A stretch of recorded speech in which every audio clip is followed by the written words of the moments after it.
And good morning, members. I will call the meeting of this virtual meeting of State Government Finance and Elections Committee to order for Friday, February 19th, 2021. I will have the legislative assistance, and before we do that, pursuant to Rule 10.01, we are holding this meeting virtually. I'll have the committee legislative assistant take the roll. Chair Nelson. I'm here. Vice Chair Carlson. Present. Representative Nash. Present. Representative Bonner. Present. Representative Drazkowski. Present. Representative Elkins. Present. Representative Greenman. Present. Representative Cleaborn. Present. Representative Koznick. Present. Representative Masin. Present. Representative New Brindley. Present. Representative Pulowski. Pulowski present. Representative Quam. Present. The quorum is present. Thank you, Ms. Spreck. And members, with the approval of minutes, and just one note on the minutes. Yesterday, we ran out of time. At the end, Representative Elkins had been trying to get through on the vote on the Bonner bill and wanted to be recorded as having voted for it. And so that's in the minutes. So with that, Representative Elkins, do you want to move the minutes? I move the approval of the minutes. Representative Elkins moves approval of the minutes from February 18th, 2021. All those in favor say aye. Mr. Chair, Representative Nash. I wanted to talk about the minutes from yesterday, and you and I talked last night, but I'm not sure how my side can vote for the minutes based on the fact that there was a procedurally higher motion on the table that was not properly dealt with, so that the minutes reflect that that motion was made, but the motion was never carried out or dealt with. So I'm not sure how you can move the minutes appropriately. Well, Representative Nash, we plan on taking care of that this morning. We're going to bring Nason's bill back up the table. We ran out of time under this virtual world, and with IT, we're restricted in the time we have, and we ran out of time, so the meeting had to be adjourned. We're going to take House File 527 up to deal with the vote with the motion that was made. Representative Nash. Well, Mr. Chair, certainly I don't have the votes to prevent you from doing something as basic as the minutes, but I do have trouble with the fact that the minutes will not reflect that a procedure that was put in place and put into committee properly was not effectively dealt with. So, well, Representative Nash, the meetings are run by the chair, and the chair has to recognize the people, and it's not just screaming up and saying a motion. You have to be recognized before a motion could be made. Nobody was recognized. We're out of time. We were adjourning the meeting. That's why we laid the bill over. And adjournment is a higher motion. That is actually a higher motion than a motion, any other motion. That's the highest motion to adjourn, or to adjourn the meeting. very well, Mr. Chair, it's your world. Well, thank you, Mr. And members, just a reminder that all conversations need to go through the chair. You need to be recognized by the chair. I know we've at times we're a little lax on that, but that is the way we're supposed to be doing it, so that one person is talking at a time and we're not talking over each other. So again, approval of the minutes. All those in favor of approval of the minutes. Excuse me, Mr. Chair. Representative Koznick.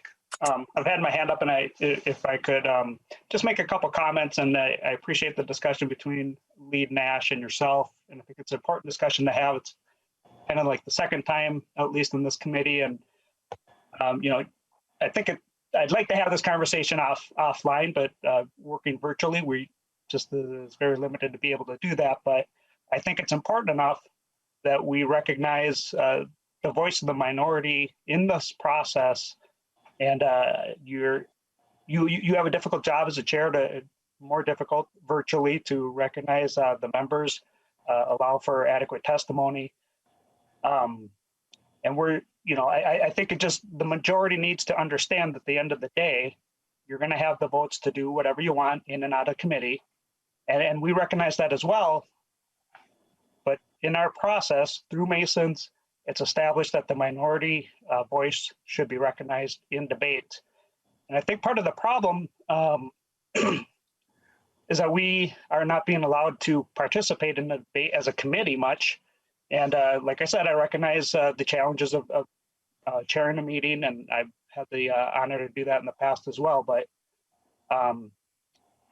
we're here to have a discussion and debate and flesh out the ideas through the committee. Representative Elkins and some of your other members didn't get a chance to speak. And for the process to work much more smoothly and to more smoothly work as a committee together, I think it would help us all if we had a little bit more respect for the voice of the minority to be able to say the issues and policies that are important to us through the chair, and it will go more smoothly if that voice and process is more adequately respected. So with that, I'll turn it back over to you, and I appreciate your time and indulgence. Representative Koznick and members, again, we are limited by the time frames that we have for the meetings, unlike when we are present in the Capitol, or the State Office Building, when we have a little bit of leeway after the meetings. We are under a time crunch because IT needs to be able to switch over and get ready for the next meeting that follows us. We don't have that 15 minutes of leeway. We have to be done at 10. We didn't get done till 10:04 yesterday. I've been working very hard to try and make sure that if we have multiple people with their hands up and we're running out of time, that I let the majority or the minority, excuse me, have their say and be the ones to ask the questions. But we need to also all be cognizant of the fact that we have a limited time, and we need to make sure that we get the things done that we need to get done in the meetings. And that's so that Representative Koznick, we are heading on to this. And members, all in favor of the minutes from from February 18th, please say aye. Aye. Aye. Aye. Opposed? No. No. The minutes have been approved. And with that, Representative Mason, we're going to bring your bill back in front of the meeting. I move that we bring the bill, House File 527, back in front of the committee. And Representative Nash, you have a motion that you were making yesterday, or trying to make yesterday when we ran out of time. Representative Nash.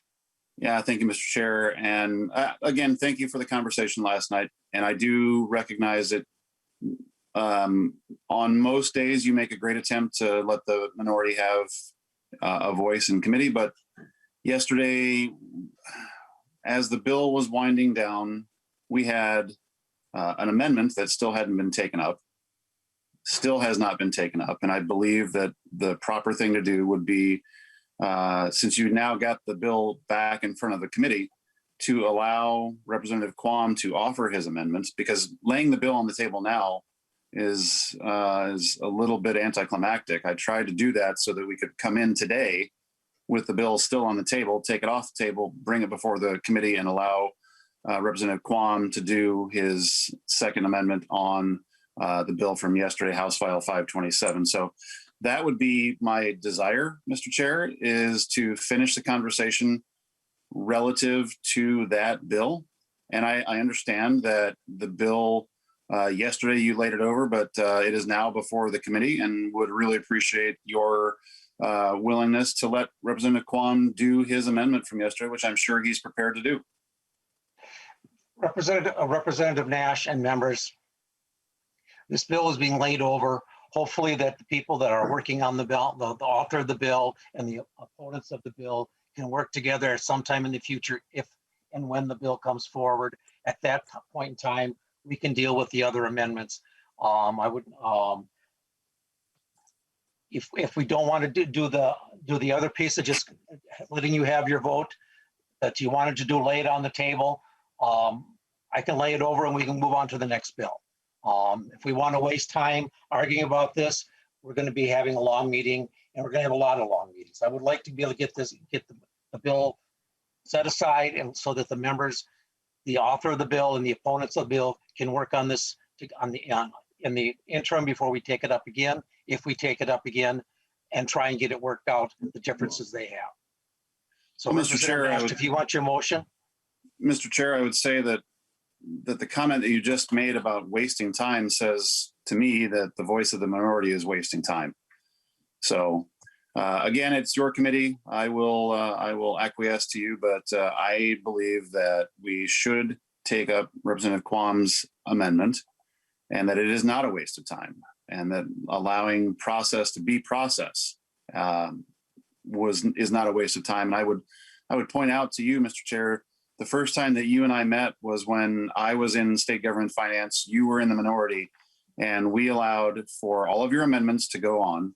We would consult with you as we were moving throughout the process of the committee, would walk over at times. The chair would come over and chit chat with you quickly.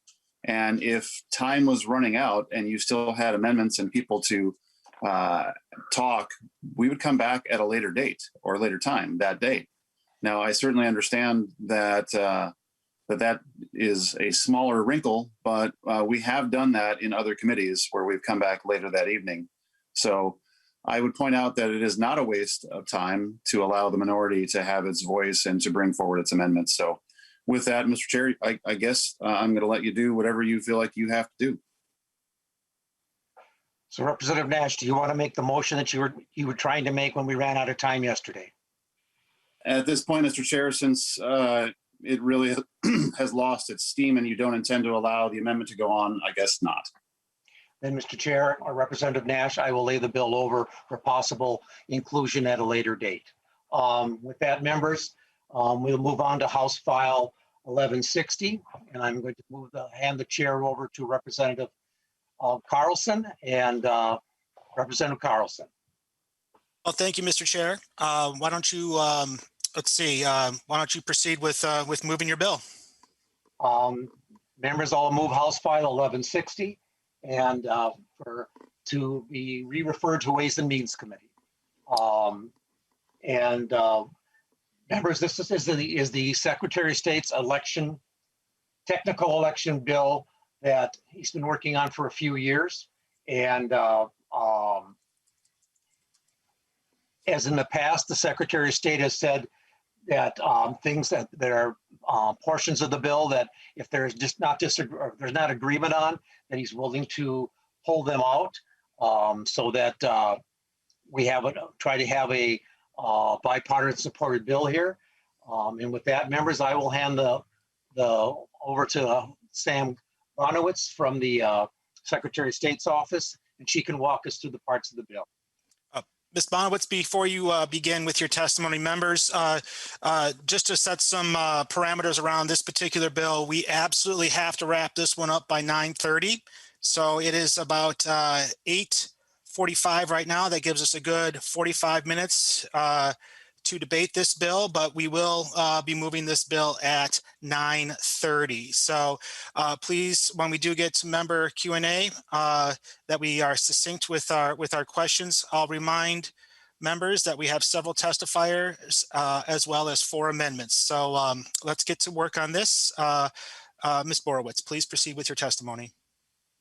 Chair, members, my name is Sam Bonowitz, and I'm the Director of Government Relations for the Office of the Secretary of State. As Chair Nelson said, House File 1160 is the office's Technical Elections Administration Bill. It is a bill of technical, clarifying, and non-controversial changes to our election laws recommended by local election administrators around the state. It is my understanding that Mr. Gehring will give a more thorough section-by-section walkthrough of the bill, so you'll hear just how technical some of these changes are. Things like clarifying that the person receiving the most votes in their election is the one duly elected, or moving language simply from one subdivision to another for clarity purposes, and et cetera. Of the 74 sections of this bill, only about 12 of them have new language in them, falling into the limited new changes this year that we have of extending the absentee balloting processing timeline to 14 days instead of 7 days like we have right now. But in 2020, if you remember, that timeline was extended to 14 days to accommodate for an increase in absentee voting that we expect to continue to see. It also allows first responders and utility workers to use UOCAVA voting procedures for voting absentee when they're working out of state. Think Hurricane Sandy and ambulance drivers that went to New York to help with COVID response. It also has some litigation cleanup. And finally, it eliminates the Help America Vote Act funds deadlines for when those funds need to be used by. These deadlines were placed into state law to align with the federal deadline of when the funds had to have been used by. But the federal EAC has since eliminated these deadlines to allow states to utilize these funds until expended. Every other provision in this bill has been a part of our previous administration bills that have enjoyed bipartisan support. Thank you, Chair Nelson, for offering and hearing this bill today. Both myself and the office's Director of Elections will be available today should there be any questions for us. Thank you. Wonderful, thank you. Any questions? Okay, seeing none. Mr. Gearing, I have you next on the list of testifiers to walk us through the bill.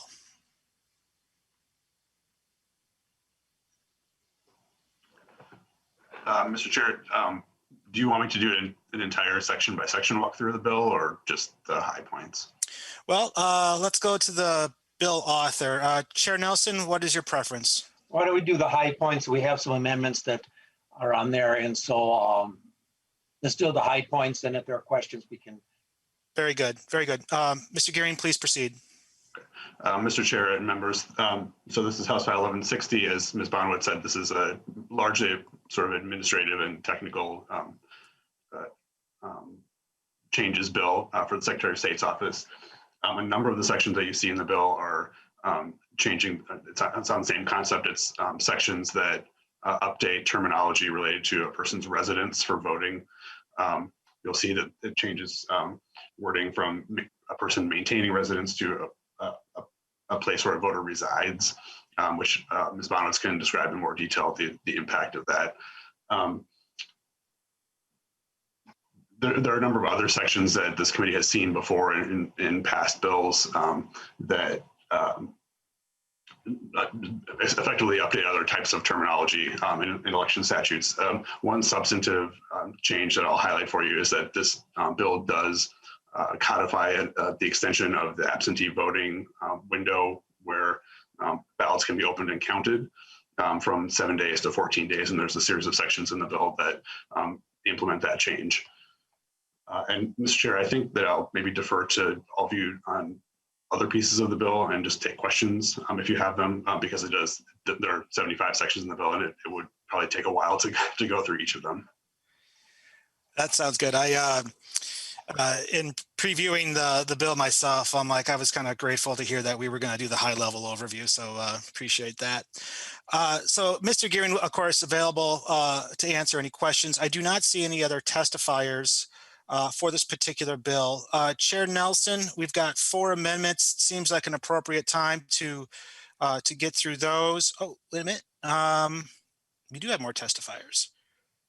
Okay. I believe those are after the bill, after we get the bill on. Okay, fair enough. Yeah, let's do amendments next. We have the A1 amendment. Chair Nelson, I see that that's your amendment. I'll move the A1 amendment. And that's just Secretary, I think Ms. Bonowitz can describe it, but that it's just an amendment that the Secretary of State has brought forward, a cleanup amendment. Ms. Bonowitz, I guess. And Chair needs to call on her. Yes, I'm sorry. Ms. Bonowitz, please proceed with testimony on the A1 amendment. Chair members, this is just a technical fix to the drafting. It allows first responders and utility workers to vote using UOCAVA absentee voting procedures as was intended. Right now, the bill language just stops at that they can vote absentee, but they already have that right, of course. And then it just updates language to say presidential nomination primary rather than presidential nomination party, which again was just a drafting error. Okay. And thank you. And I apologize, folks, just for procedural purposes and for the record, was the bill moved and was it referred as stated? I don't believe I did. So this bill has been moved to Ways and Means, correct? Is that where this bill is going to? Correct. That was my motion. Okay, wonderful. Just want to make sure we got that. Again, anything further, questions on the A1 amendment? Representative Nash, I see you have your hand up. Yeah, just a Thank you, Mr. Chair. Quick question procedurally. This bill is being referred to Ways and Means, but there doesn't Correct. appear to be a fiscal note. Wondering why that might be. Yes, Chair Nelson, what's the status on a fiscal note? I don't, the bill's being moved to Ways and Means because of the HAVA dollars that are in it and the changing of the data on the spending of the HAVA dollars. That's why it's being moved to Ways and Means. And hopefully we'll get a fiscal note before it gets heard in Ways and Means. But that's basically why it's going there, because of the HAVA dollars that are in there and extending or eliminating that deadline. Representative Nash. Thank you, Mr. Chair. Just wondering if it would be more prudent to hold it in possession of the committee until that is done, so we can appropriately and from an informed perspective vote on whether we want this to move forward or not. So giving this a yes vote before we have a fiscal note seemed to be a little bit cart before the horse. Chair Nelson.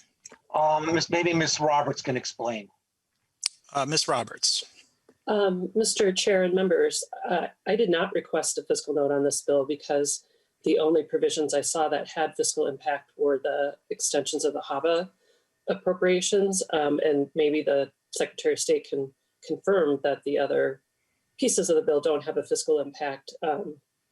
But if I can request one, I'm assuming other than the impact of the HAVA provisions, it would come back with no fiscal impact.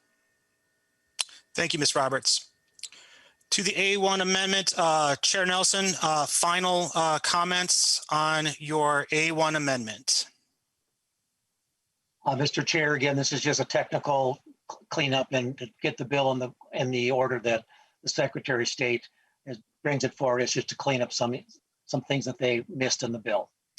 Thank you, Chair Nelson. Members, this is the Chair's amendment. All those in favor of the A1 amendment say aye. Aye. All those opposed say no.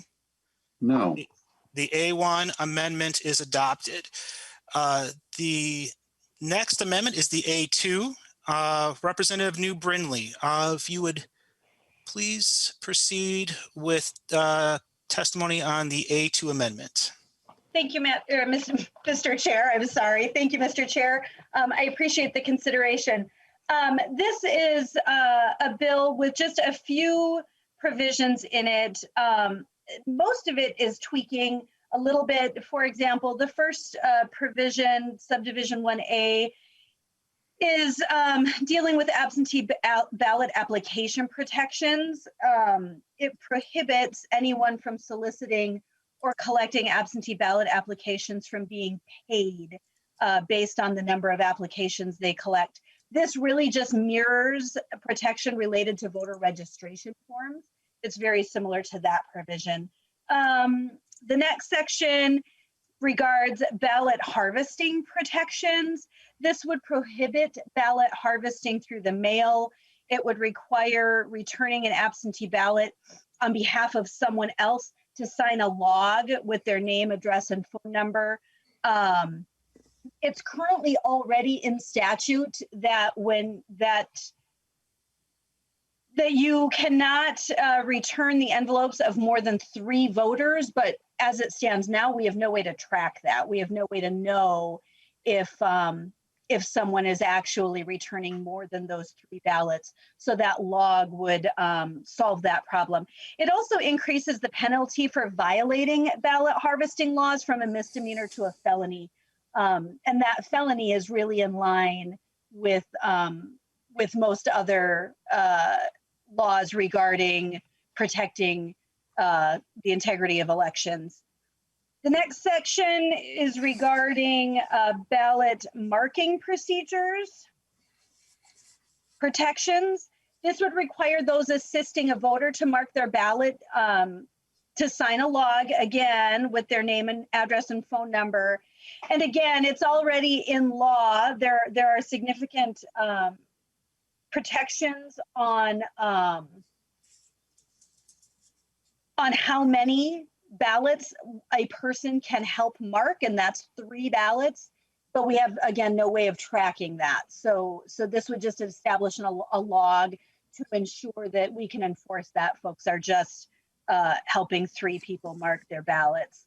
And again, that would increase the penalty for violating that ballot marking assistance law from a misdemeanor to a felony, consistent with most other election law. The next is undue influence protections. This prohibits threats or undue influence to try to force someone to resist or to register to vote or apply for an absentee ballot. Again, this already applies to other areas of law. This just extends that to also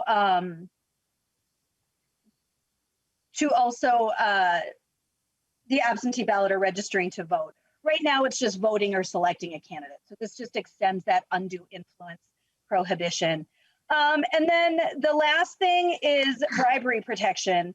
Again, it's already in statute that bribery is illegal for a number of things regarding elections.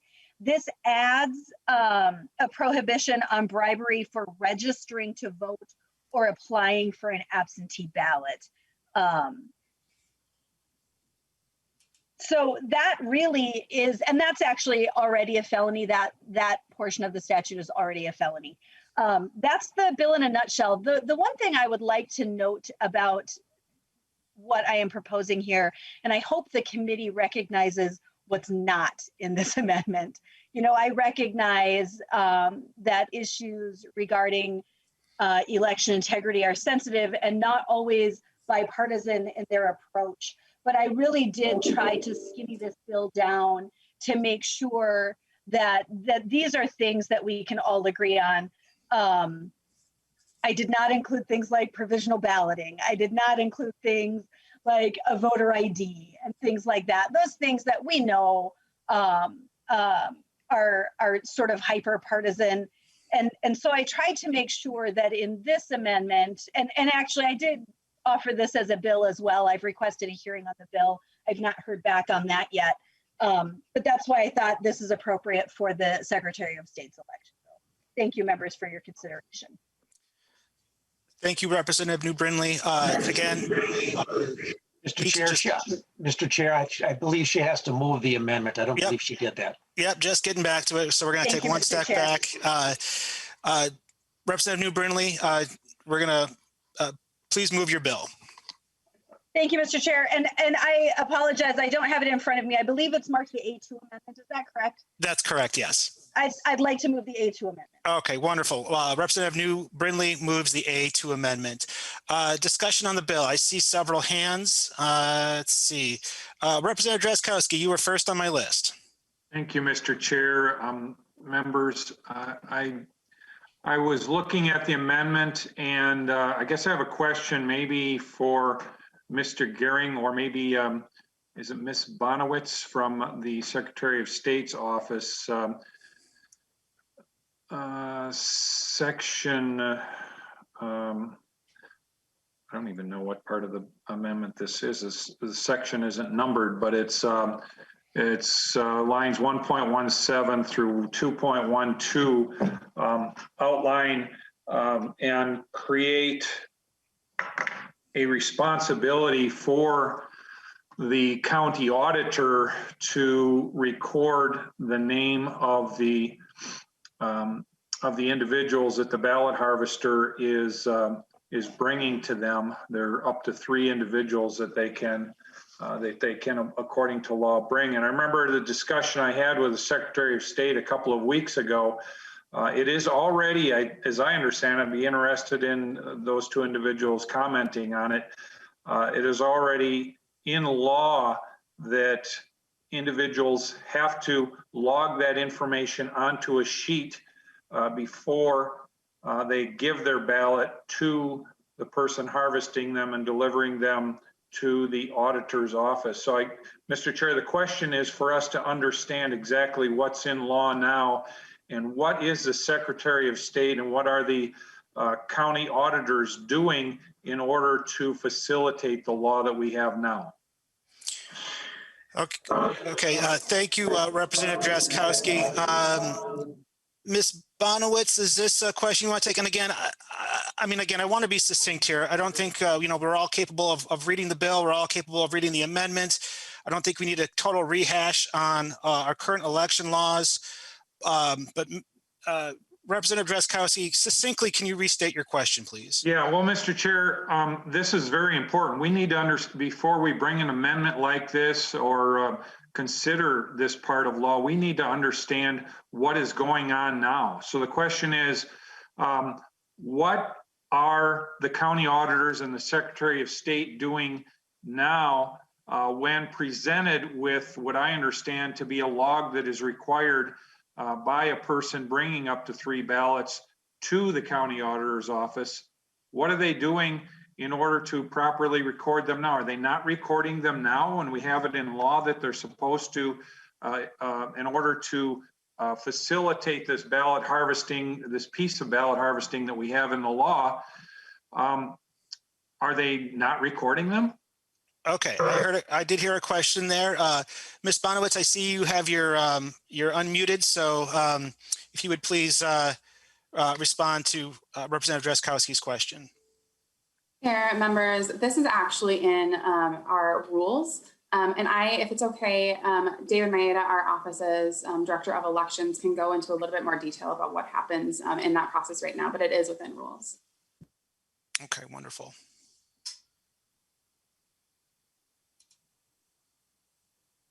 Mr. Chair, I'm assuming you want me to answer this. Yes, I'm sorry. I was looking for you in my screen of names here. So thank you.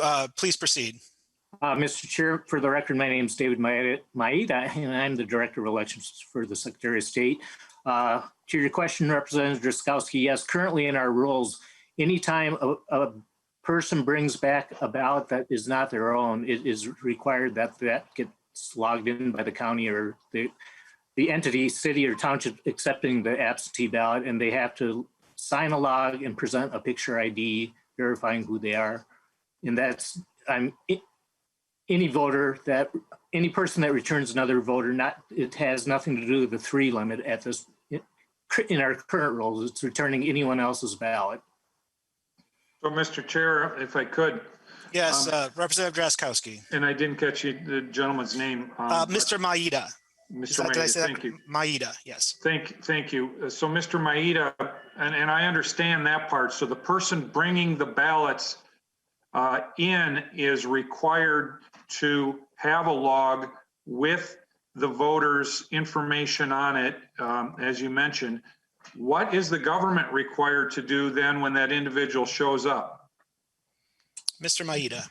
Mr. Chair, Representative Drazkowski, so as a county auditor, if a person shows up with another person's ballot, I'm required to make them sign a log and show me picture ID.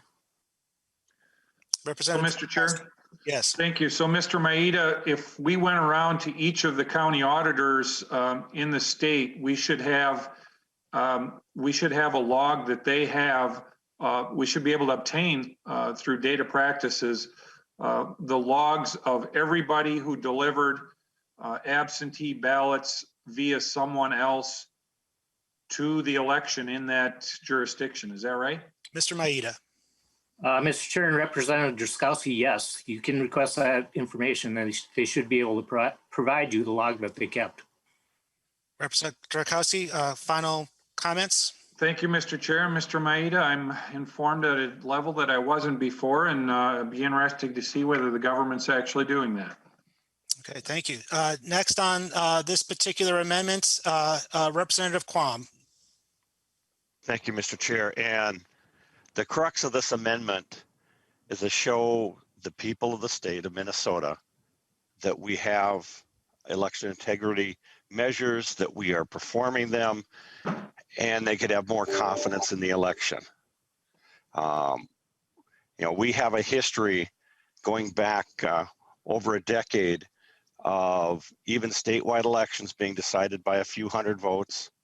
And people have, when you have votes discovered in the trunk and other things, people wonder.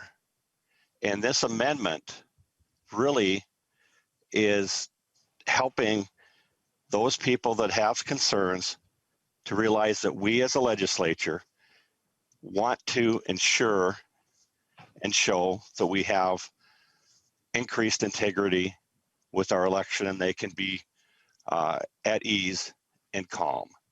And I don't see anything in this amendment that at all is egregious or onerous. In fact, it's almost all completely related to current law and making it more visible that we are obeying current law and current statute. So I hope we can have a unanimous consensus that and show with this that we believe in election integrity and can reassure our constituents. Thank you. Thank you, Representative Quam. I did not hear a question there, so we're going to move on to the next question. Representative Nash, you're next on my list. Yeah, thank you, Mr. Chair, and thank you, Representative New Brindley, for bringing this. Just wanted to make sure that we did say what Representative Quam did, and we needn't have a question in everything that members say, Mr. Chair. But I do think that this is something that is a great amendment to bring forward so that folks in different parts of the state and different sides of the aisle and ideological spectrum feel a little more comfortable with how elections are administered. And I think that, thank Representative New Brindley for bringing this. I think that it is an amendment that merits going on to the bill. I think that I hope the chair agrees, and we'll find out in a roll call vote here shortly. But I do believe that this is something that is worthy of putting onto the bill, and will say a lot about where the majority party is on their feelings regarding the election. So thank you. Thank you, Representative Nash. Next, I have Representative Bonner. Thank you, Mr. Chair. I just have a couple clarifying questions. Specifically in the part about the 3 voters, if I understood correctly, this would actually elevate the charge for helping 3 of your neighbors to a felony charge. Is that accurate? This is to the bill author or the amendment author, correct? Correct. Representative New Brindley. Representative New Brindley. So typically with election law, as we see in other sections of this amendment that are already in law, things related to election law and election integrity are felonies. This would just make that consistent throughout. Representative Bonner. Thank you, Mr. Chair. And I just want to be really clear on something. My understanding is that a lot of other states actually do not have this limitation in statute. And what we're essentially saying by doing that is that if someone is kind enough and thoughtful enough to help their neighbor, someone who is elderly or disabled, that if they want to help more than 3 individuals to exercise their rights to vote, that we're going to charge them with a felony. And I have to be really honest with you, while I agree with Representative New Brindley on a number of things, that particular one for me does not sit very well. Thank you, Representative Bonner. Members, let's keep in mind, we have a hard stop on this bill at 9:30. That's in 21 minutes.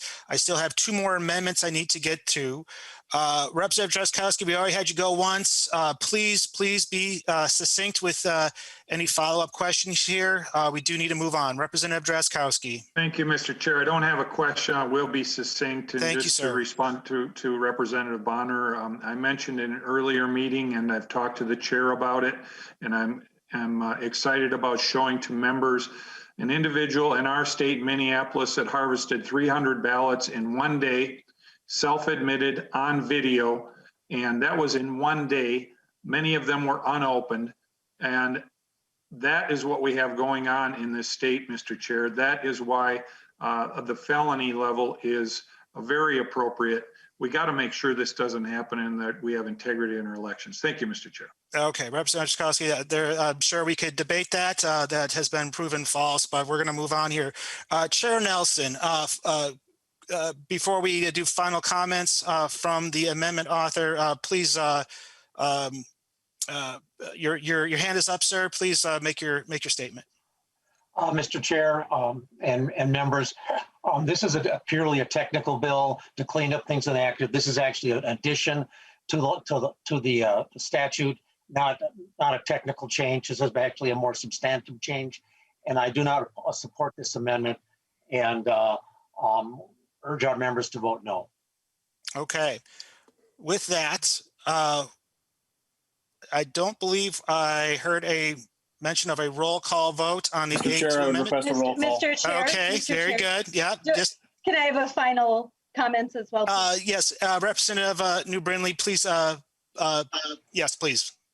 Thank you, Mr. Chair. I appreciate that. I certainly don't need to belabor it. Again, I've gone over the basics. I would just say that, regarding the three-person limit, the three-person limit is exactly for the situations that Representative Bonner addressed, right? We want folks to be able to help the elderly neighbor next door, but there's a reason that that three-person limit is already in law.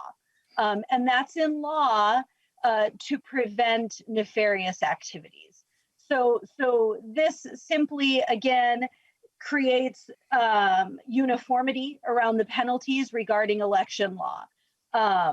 I would request a roll call vote, Mr. Chair, and I would just reiterate that I hope that members, again, are looking at what's not in this bill. This is sort of, as I was thinking about election integrity and what we could do, I really am trying with this bill to do the reasonable person bill. This is the bill that passes the reasonable person test. This is the bill that folks can look at and say, of course, why are these things not already in law? And I hope that members of the committee will see that and vote yes on the amendment. Thank you, Mr. Chair. Thank you, Representative New Brindley. A roll call has been requested. Ms. Spreck, will you please take the roll? Chair Nelson, No. Vice Chair Carlson, No. Representative Nash, Yes. Representative Bonner, Pass. Representative Drazkowski, Aye. Representative Elkins, No. Representative Greenman, Oh. Representative Cleaborn, No. Representative Kosnick, Aye. Representative Masin, No. Representative New Brindley, Yes. Representative Pulowski, Pulowski, no. Representative Quam, Yes. Representative Bonner, No. with a vote of 5 ayes and 8 nays, the motion does not prevail. The amendment is not adopted. Thank you, Ms. Spreck. Next, we have the A3 amendment. The author here is Representative Nash. Representative Nash, would you like to move the A3 amendment? Yes, thank you, Mr. Chair. I would move the A3. The A3 removes the provisions related to expanding the absentee ballot processing period. As Ms. Bonowitz had talked about, they were hoping to expand that. The history for those that have not been on the committee in the past has been to have this bill be bipartisan and all elections bill be bipartisan. My side does not agree with the expansion of the number of days for this, so that is the reason for the A3, and I would request a roll call. Representative Nash requests a roll call. Chair Nelson. Mr. Chair and members, while I don't totally support this, but as I said at the beginning, and what the Secretary of State has said on this bill, this is a technical bill that they want to get through, technical cleanup bill of making technical changes, and they want support from both sides. And with that, I do not oppose this amendment. I think I support Nash's amendment that we move forward with that, and so I would say vote yes on this amendment. Okay, I see Representative Bonner has just raised her hand. Representative Bonner, if you could be succinct with your question, that would be appreciated. Thank you. I will, thank you. I think the one challenge I have in this is that, we realize that a lot of folks voted via absentee. In fact, a lot of counties exclusively in rural areas vote by absentee. And the number of folks doing so has continued to increase. And I think when we talk about being common sense and making sure that we can ensure trust in our voters and have results on the day of election day, giving folks in those precincts enough time to accurately review those ballots and get them processed in time makes good common sense. While I will vote for this today because we agreed to make sure that we go through on a bipartisan nature, I just want to go on record as saying that I think that this is a common sense measure to extend the window, and this shouldn't be controversial. But I understand and appreciate that, and I will vote for the measure. Thank you, Representative Bonner, very much appreciated. Representative Nash, did you request a roll call on this? I did. Okay. Seeing no further questions, Ms. Breck, will you please take the roll? Chair Nelson. Aye. Vice Chair Carlson. Aye. Representative Nash. Yes. Representative Bonner. Yes. Representative Drazkowski. Pass. Representative Elkins. Aye. Representative Greenman. Aye. Representative Cleaborn. Aye. Representative Kosnick. Aye. Representative Masin. Aye. Representative New Brindley. Aye. Representative Pulowski. Pulowski, aye. Representative Quam. Aye. Representative Drazkowski. Aye. With a vote of 13 ayes, the motion prevails. The amendment is adopted. Thank you, Ms. Breck. Very much appreciated. Last amendment, the A4 amendment, also a Representative Nash amendment. Representative Nash, would you like to move the A4 amendment? Yes, thank you, Mr. Chair. I'd move the A4 and request a roll call. Would go down the road again of just this simply removes the HAVA provisions. I think Ms. Bonowitz could probably give you a number for the amount of money that would be removed were this to be put into place. But again, the Republican side of the aisle is asking to remove this from the bill. There are a good amount of people in our state, in our different sides of the political aisle that have angst with this. And if this is to indeed be a bipartisan bill, we would like to remove this and deal with this at a separate time. So I did ask for the roll call, so thank you. Yes, thank you, Representative Nash. That's been noted. Representative Bonner, I have you next. Thank you. I'll be short. It is my understanding that other states do not place similar restrictions on being able to spend the HAVA dollars in the way that Minnesota does. We essentially have placed ourselves as a middleman in the process. And I just want to say that I think that making sure that we are able to use those dollars, especially when we got a late start using them, might be something that is in order. And I just wanted to clarify quickly with Sam Bonowitz. Ms. Bonowitz, if those funds, I just want to clarify, if they are not able to be used by the deadline, what happens to those funds? Ms. Bonowitz.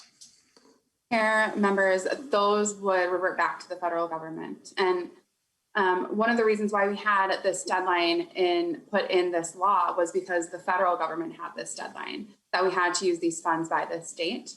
And so we had it in state law to be consistent with federal law, and the federal EAC has since removed that deadline. So none of the funds would be removed with this bill. All it does is allows us to use these funds until they're expended. So I hope that answers your question. Representative Bonner.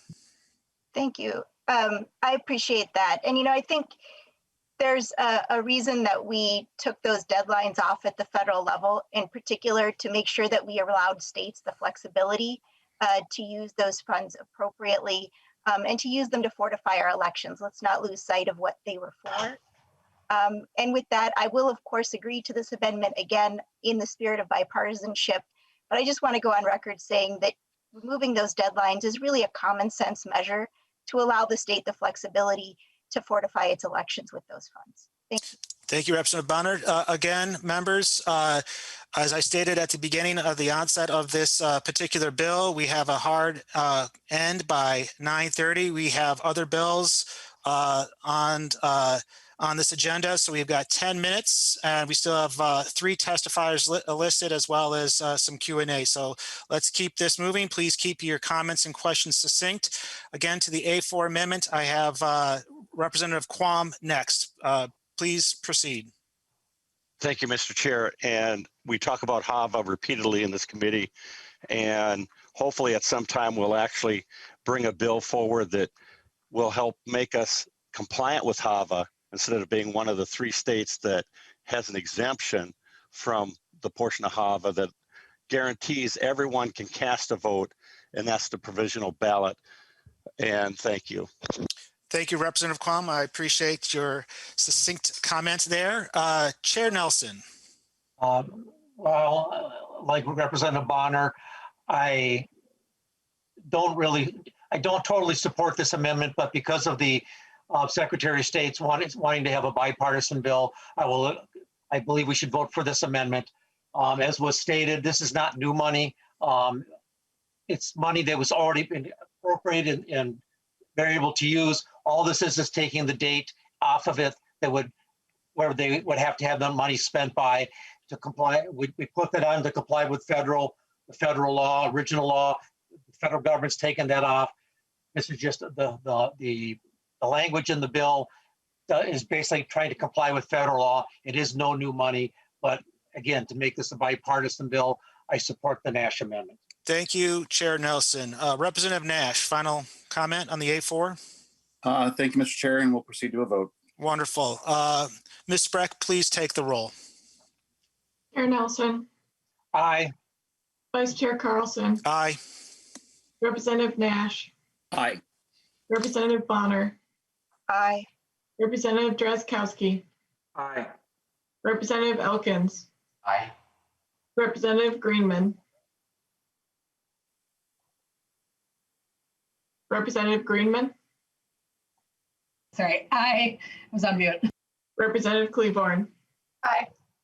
Representative Kosnick. Aye. Representative Masin. Aye. Representative New Brindley. Aye.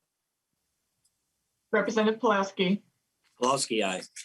Representative Quam. Aye. With a vote of 13 ayes and 0 nays, the motion prevails and the amendment is adopted. Thank you, Ms. Spreck. That is all I have for amendments. Moving on to our testifiers. Ms. Bonowitz, I just have you listed as available to answer questions. Did you have any further comments in terms of testimony? Chair, members, no, we're here for questions, myself and the elections director, David Maeda. Wonderful, thank you. Now, next on my list of testifiers is Mr. Max Hailperin. I'm sorry if I mispronounced that. Mr. Hailperin, would you please proceed with your testimony? Thank you, Mr. Chair and committee. I'm Max Hailperin, and I'm speaking on behalf of Citizens for Election Integrity Minnesota, an organization that advocates for verifiable, transparent, and accurate elections. And because of that focus, we particularly support 2 provisions in this bill. One is sections 45 and 46 regarding constitutional amendment recounts, ballot question recounts when amendments are proposed. And the other is section 61 and 62, which would adjust one of the thresholds in the post-election review. And I came prepared to explain the significance of each of those provisions, but seeing how under the gun you are with regard to time, I'll hold off on that unless there are any questions. Thank you. Thank you. Thank you, Mr. Hailperin. I do appreciate the brevity. Any questions for the testifier? Representative Kosnick. I have questions on the final passage. Thanks. Okay, very good. We'll get back to you. The next testifier we have is Mr. Rick Heller. Mr. Heller, if you could proceed with your testimony, and if you can keep your comments to 2 minutes, that would be appreciated. Yeah, 2 minutes for people that have processing issues, frankly, is discriminatory. Let's start there. My name is Rick Heller. unofficially represent the twice exceptional people with print disabilities. I ask that the record would specifically reflect that. Come to speak on Mr. Nelson's bill. Specifically, if people want to go to the pages, they're welcome to do so. You go to pages 15.9 on the voting booth. And then line 15.6 or page 15 says that they're striking the word accessibility system. I spoke last year at a committee. I'm not sure why this committee is different than the other one. It was a joint. Ms. Kiffmeyer was at it. I spoke about it, but raised a concern about digital accessibility at the polling place. I just had to open another complaint following up with the Secretary of State regarding the accessibility of voting booths. I've sent this to the chair and other people at the legislature, and I haven't gotten any feedback from them. I haven't heard back from the Secretary of State or the county on this election process. And BB Black said they were going to expedite it. Well, I filed 2 complaints just after the election, 2 more complaints in the first of this year. Yet here I am still discussing the accessibility aspect of the elections. Let's go to line 22.5, okay? I'll give you one example. Now, this may be out of the purview, but did anyone know that the Secretary of State is not obligated, nor is the county obligated to provide the printed names at the polling booth for people that have write-ins? But they do a courtesy and put it online. Yet, the whole thing is they're supposed to have a sample ballot there, but they're not even required to have the write-ins. Like when I go vote, we have a bunch of election judges. Are there anyone else that can get on the ballot for a write-in? There's just something here that I'm missing on that. You can improve this. Let's go to line 4420, improving access based on HAVA, okay? Mr. Heller, you got 30 seconds, so please. See, you're just eating up my time right there, sir. You just Mr. ate Heller, up you 5 have seconds 30 of my time. seconds. 30 seconds. Okay, the other piece of this is when the oil on page 9, it says that this office Secretary of State is exempt from minute. That means Minnesota Statute 16E.03 subdivision 9. Is anybody going to help me call the Secretary of State or the election judge at the county, Mr. Triplett, to expedite this complaint that's over 5 years old now? I'm trying to be engaged here. Where are the leaders? Who's interested? I mean, if common look could have been used, that's why I attached the documents. I don't know if you know this is my final one. If you can let me go past, because you can cut me off anytime you want, sir. That's true, I can. So please wrap it up, sir. First of all, this process for people to weigh in, it's not explicit. First of all, you got to give them a 24-hour notice. I got that, okay? But you have to email. A phone call ain't available. The only reason I got in because I made a phone call. However, when I submit the documents, I don't know if anybody knows it. I did resubmit them, but I have to go gather up all the emails. It does not say anywhere explicitly anywhere on your homepage that if you don't submit them in 24 hours, it'll be thrown out by the LA or CA. Okay, thank you, Mr. Heller. Thank you for your testimony today. If you would like to follow up with the committee chair or submit a letter to the rest of the committee, we would welcome that, but we do need to move on. Thank you, sir. Okay, that is all I have on the list for testifiers. Member questions. Representative Kosnick, you wanted to comment on the bill as a whole. Yeah, thank you, Mr. Chair. And I apologize, I'm going to leave my video off because my internet seems to be going in and out a little. And just kind of some general questions for the Secretary of State. And, I know we're on a time crunch here, but that's the way it is. Section 9, I was wondering if you could comment on the post-election sampling. And is that information publicly available on your website or somewhere other than the county auditors? Section 10, it was a periodic update on the driver's license updates from the Department of Public Safety. It says May. Is that not a standard procedure that we're doing and with a particular time frame on that? Section 42 the election judges are no longer required to hand count the ballots in advance. If you could talk about that just a little bit to ensure the public understands what's happening there with voter ballot integrity. And then section 62, changing the standards for recount. If you could discuss the importance of that and why that's in there, just for understanding.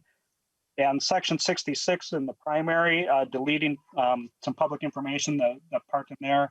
If you could comment on those, Mr. Chair, I recognize, I think those are important questions for the public to understand. Mm-hmm. You guys are running the committee, so if Yep. you're on the time crunch, that's your thing to manage. Thank you. Yep. Thank you, Representative Koznick. Ms. Bonowitz and Mr. Maeda, perhaps there was a couple questions there. If you would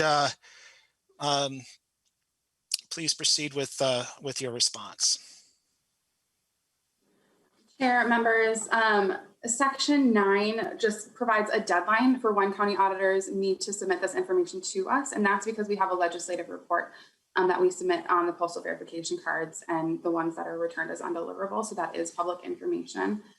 I apologize, I was trying to keep track of the questions, but might need to follow up with you, Representative, offline. I will say, Section 42, that really just conforms the language around counting ballots at the end of the night. And these are blank ballots that are prepackaged in saran wrap. It conforms the language around counting ballots at the end of the election to mirror the language that we already have for counting ballots before opening a polling place, giving the election judges the same authority that they have now to presume that the ballots, that it has the correct number of ballots within it. And I apologize again, like I said, I was trying to keep track of those questions and I missed a couple of them. So might need to follow up with you offline if that's okay, or I can follow up with Koznick, do you want to and quickly restate? I think there was one more in there that you referenced another section. Thank you, Mr. Chair. There was two, Section 42, tightening the standards for the recounts. If you could just publicly state the purpose of that. Let's pause there. Let's pause there and let her respond to that and then get to the last one. Ms. Bonowitz. Section 42? 62, Mr. Chair. 62. What was it? Mr. Chair, Section 62, 62. the recount tightening of standards, the narrowness of the ballot recount. Ms. Bonowitz. Chair, members, this really just aligns the post-election review, the escalation of the post-election review, if the results of the electronic voting system differ by more than 0.25% from the manual count of those offices reviewed. And this is really to align and be consistent with the statewide and federal offices and those triggered recounts. So it's just to bring those in mind. Oh, wonderful. Okay. The Representative. last one, Mr. Chair, was just Yes. on Section 66 in the primary, the part that's being deleted, it seems like we're removing some public information. Ms. Bonowitz. Chair, members, Section 66 removes the requirement that there's a notice that the voter's choice of political party will be public information. That's just because that's no longer accurate. Now it's not public information, but it is provided to the major party chairs. Representative Koznick. Thank you, Mr. Chair. And if I have further questions, I'll just follow up there. Thank you. Thank you, sir. Appreciate your rapid fire series of questions there. Representative Bonner, I have you next on the list. Yep, and I'll be exceptionally brief so we can get to our vote. I just want to say thank you for bringing forward the bill from the Secretary of State. I know this has been a long road, and this bill does incorporate technical fixes that are rather non-controversial and should always or never be controversial, that have racked up over multiple years. And some of them also fix basic fundamental pieces in statute or conform to legal cases and things like that. So I'm delighted to see that we were able to come to an agreement on a bipartisan nature to get this bill through today. With that, Mr. Chair, I will cede the floor. Okay, Representative Bonner, thank you. Representative Quam, we got to get rolling on here, so please keep your questions or comments brief. Representative Quam. Thank you. I remember the 4 or 5 other times you had let us remind us that we need a brief. What I'm not seeing on here are the technical corrections that would fix issues that popped up during the audits by the legislative auditor, during requests for clarification of verification of abnormalities in the tens of thousands over multiple elections, that the Secretary of State was requesting a letter from myself, and then replied that, well, that's the county's job to verify these thousands and thousands and thousands and thousands and thousands of mismatches from the federal verification on the Social Security Administration site. That's, again, part of HAVA.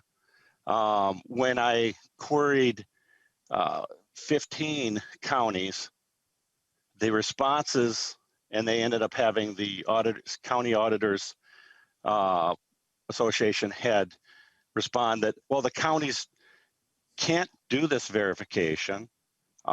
It's not possible, and other excuses. And the sum of it was no one was verifying these mismatches. And so I would think a technical bill would fix the oversight of, hey, you know, we're supposed to verify and we're not verifying.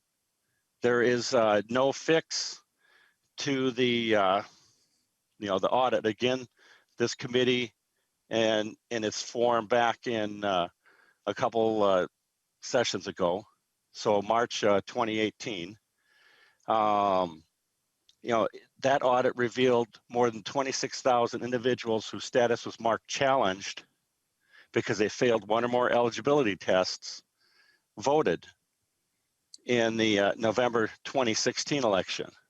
Okay. And remember, we're talking tens of thousands, and we have statewide races that have been decided by a few hundred votes.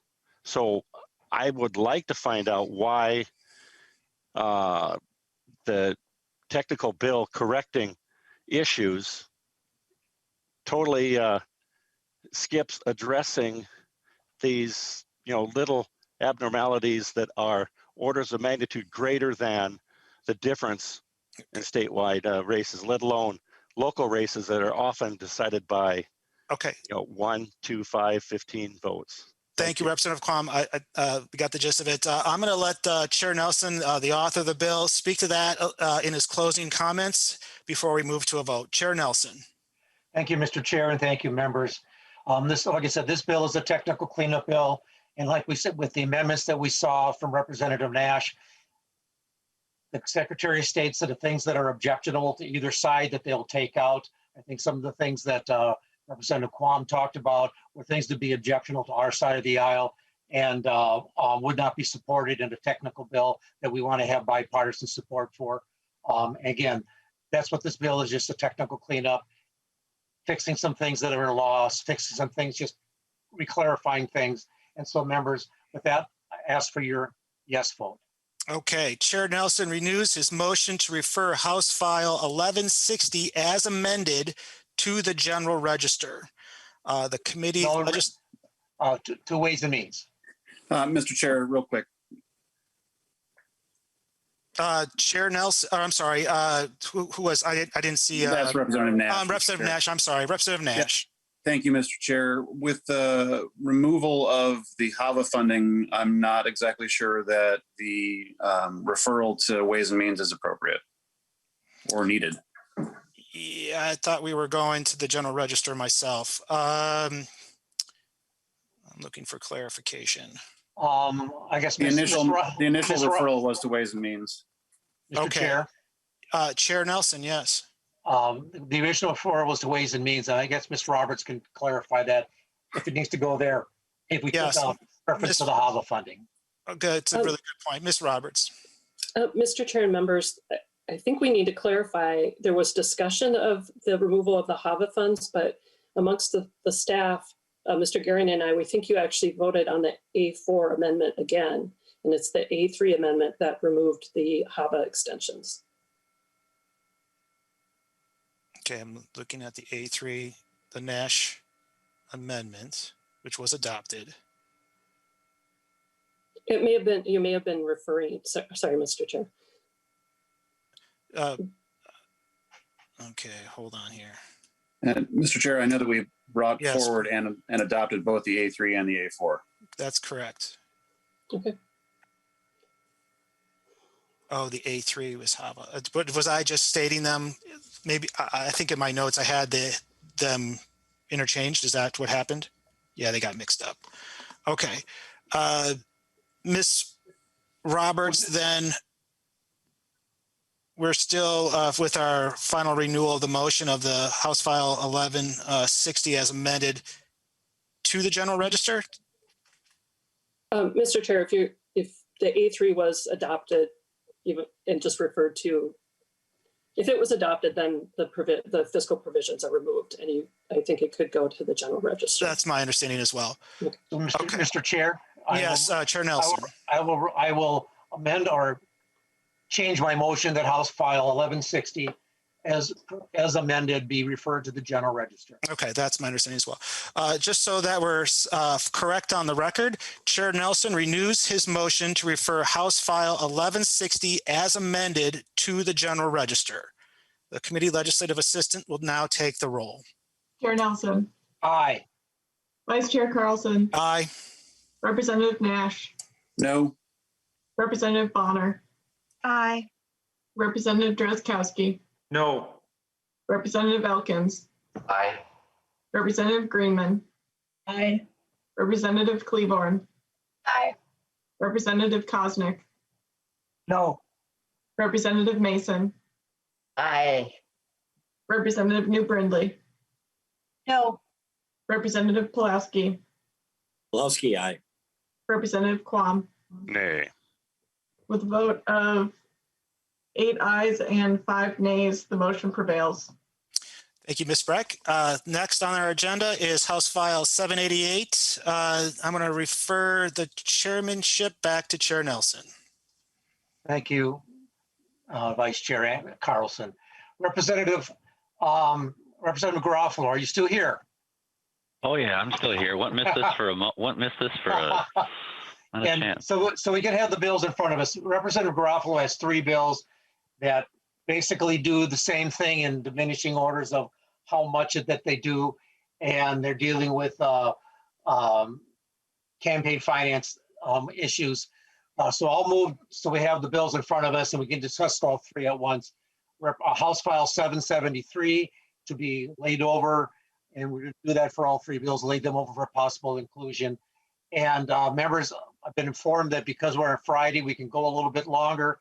So Representative Garofalo, if you want to explain your bills and tell us what they do. Representative Garofalo. Thank you, Mr. Chairman. So currently in law, we have restrictions on certain individuals or groups who can make donations, certain individuals or groups who can receive donations, and certain times of the year or situations when these restrictions are triggered. What these bills do in different fashions is simply expand the scope of those areas, whether in terms of who is restricted from making a donation, who is restricted from receiving a donation, and the time of year in which these donations can take place.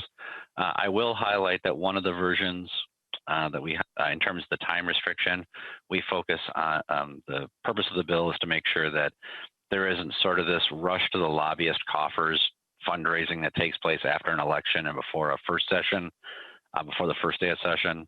It's kind of a gross endeavor, and that's a summary of it. Representative Garofalo, that would be House File 773, which we moved.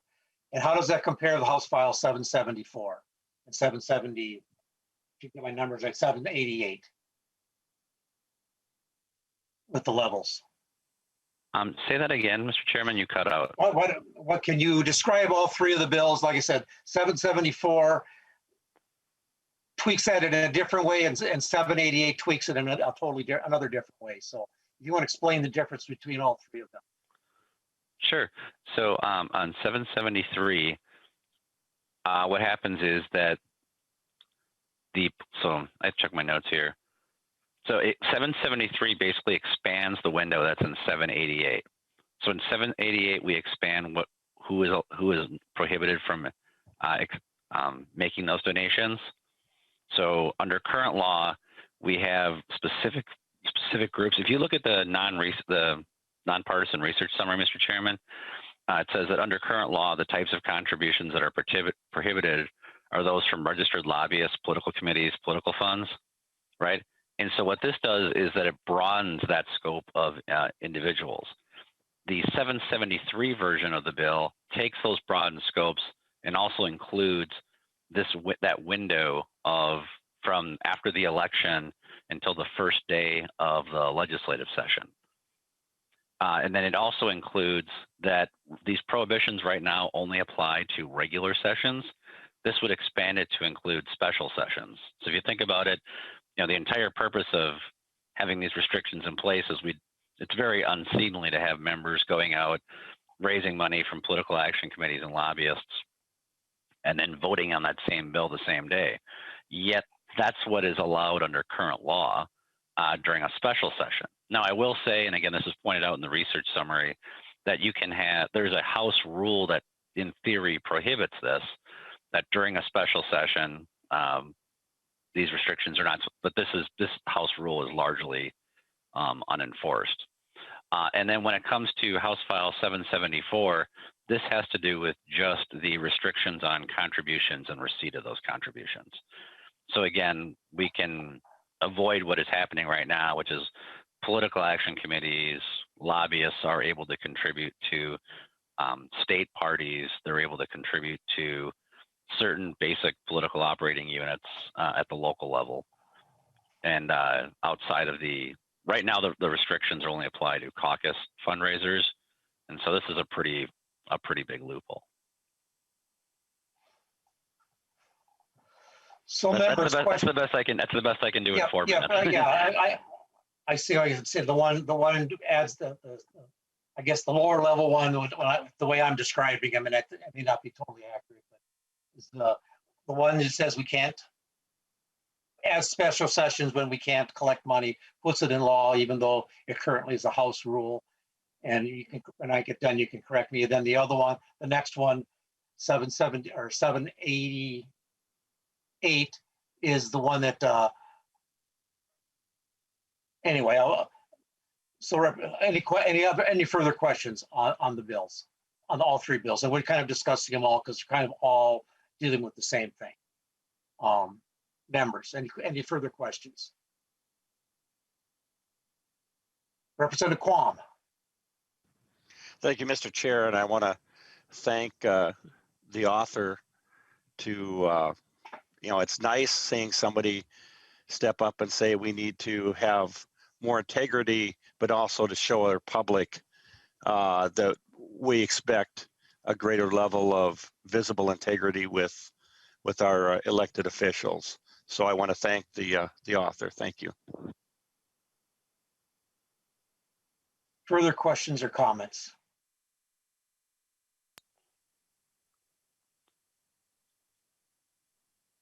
Well, Mr. Chairman, in closing, I would just say that I would ask you to please consider each one of these bills or facets of the individual bills as you put together your omnibus bill. Again, it's not an allegation of any impropriety right now. It's more about the perception of things, and whether it's accepting contributions in a special session, this sort of mad fundraising rush we see between the election and the first day of session, and likewise, when we see the state party receiving large contributions, our state parties potentially receiving large contributions during the regular legislative session, whether it's linked or not to policy decisions, it just looks really bad. So I would ask you to consider any or all of the functions of these bills and appreciate the hearing. Representative Nash, I see you have your hand up. Yeah, thank you, Mr. Chair, and I'll be brief. Thank you, Representative Garofalo, for advocating for fundraising integrity. Appreciate your efforts. And Mr. Chair, just to remind me, this is being laid over for possible inclusion, or? It's being laid over, yes, Mr. Okay. Representative Nash, it's being laid over for possible inclusion. Yeah, so again, thank you, Representative Garofalo, for trying to shine a light on fundraising practices. Appreciate it very much. Any further questions or comments? Not seeing any hands rushing up. Representative Garofalo, thank you for bringing the bills forward. There's some of the things in there, like you said, the special session, not allowing fundraising. I know the speaker at least told our caucus that not to do that. I know we had a fundraiser, the party had a fundraiser that was canceled, or our caucus had a fundraiser that was canceled because it would have fallen during when we were in special session. And she was very strict about enforcing that with our members. But it brings up, these bring up some good ideas and some ideas to look at and talk about. I see Mr. Sigurdsson is on the line. Is there, I guess, does he have any questions or any comments about the bills and whether going forward? Mr. Chairman, no, sir. I was just here in case there are any questions. Thank you, Mr. Sigurdsson. Okay, members, with that, I will lay these bills over for possible inclusion. And with that, members, with no further business in front of the committee, we are adjourned.